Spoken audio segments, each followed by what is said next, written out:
Gives you, he brings forth another, and it is that time of continuing. Hear me.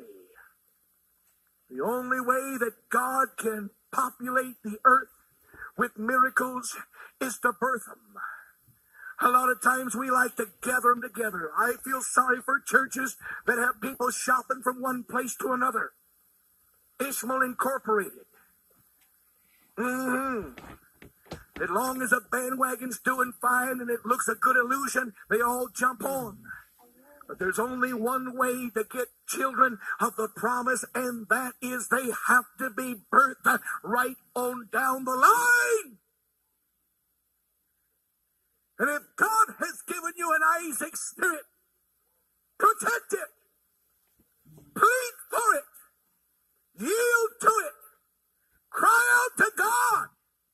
Build me and make me a man who finally is able to see somebody with my spirit and somebody with my song.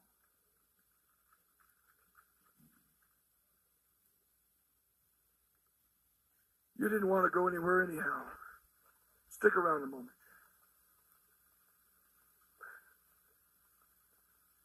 You can't teach another man a new song. It has to come down the line. Abraham and Isaac and Jacob. It has to follow down the line. You can't find somebody else. It has to be the reproductive power of God. Find out who you are. Find out where your spirit is. If you're out here tonight, there's a good likelihood that there's a lot of Isaac children here. Then don't try to get some Ishmael to fall in love with you. Neither in marriage nor fellowship, because there is not any continuity there. You have been ruined for the world. The world is not going to understand you. And when you get like the world, you're going to be grieved in your spirit. Let Isaac rise. Let the birthing accomplish the purpose of God. And let God bring a miracle.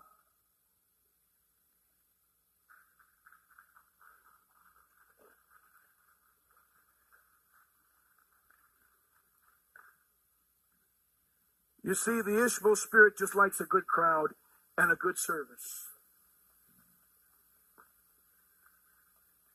But Isaac,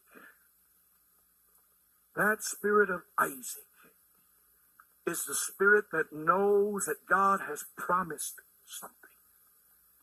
God has promised something. God has made a promise that he is going to enlarge his purpose in the earth. And he's not just going to bring Gentiles into his promise. And I'm speaking in spiritual terms. But what God wants, he has to build it himself. He has to reproduce it himself. It has to be not by might nor power, but by my spirit, saith the Lord. Now, with the help of the Lord, let me try to bring an end to this.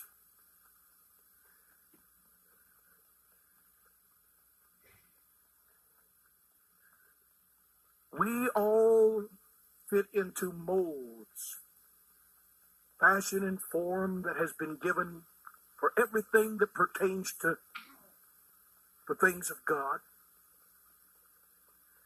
Preachers fit into molds. Churches do. Fellowship, social things.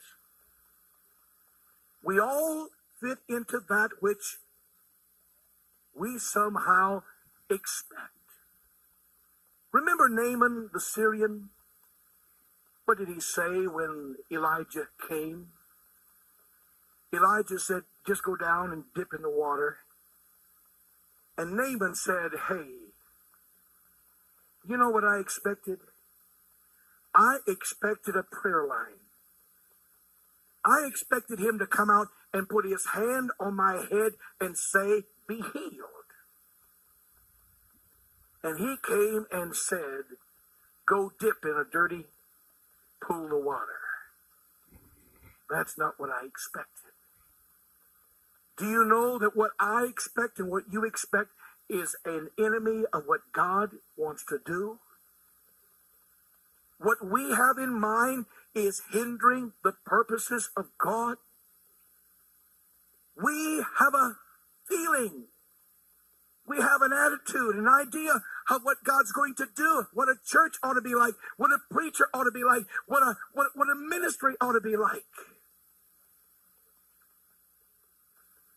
But eye has not seen, and ear has not heard, neither has entered into the heart of man the things that God has reserved and prepared for those who love him.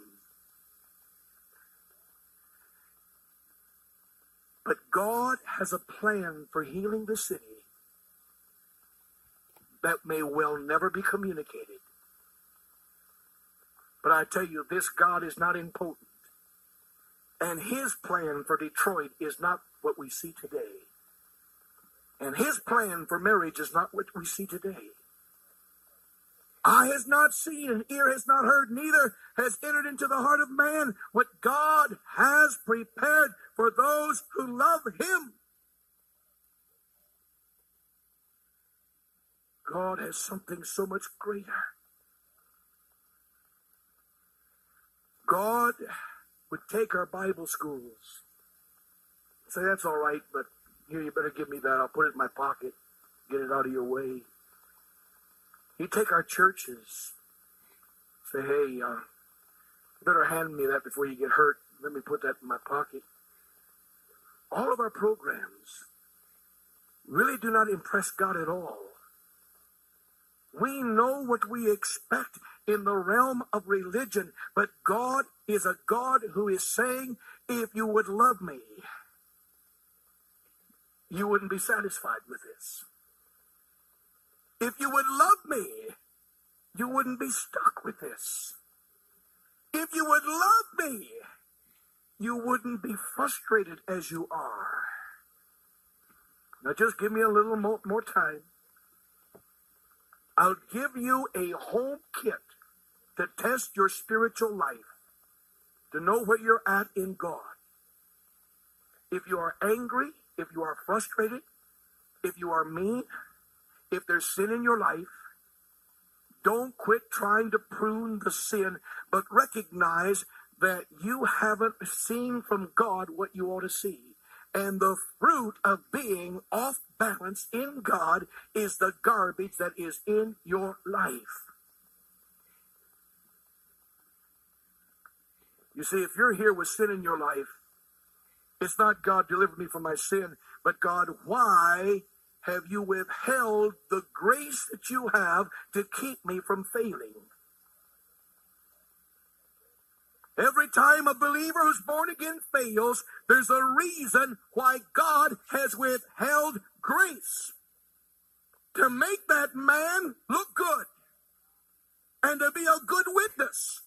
God withholds victorious grace when he doesn't like the program.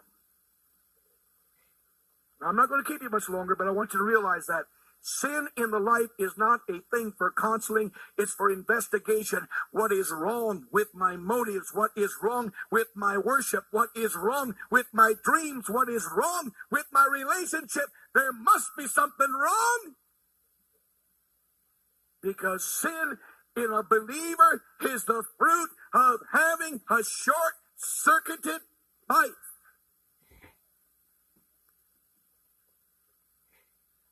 Now, if in the church that we live in today, Christians are impotent and nervous and irritable and sinning sexually and everything else, what is wrong? We aren't pleasing God in areas that we haven't even stopped to consider. And we are not being led by God. And we're being led by an Ishmael spirit. And we cry, God, fix the church. Fix my brother. Fix my sister. Fix the young people. Fix the old people. Fix the ones who are watching television. And God is saying, why don't you believe me?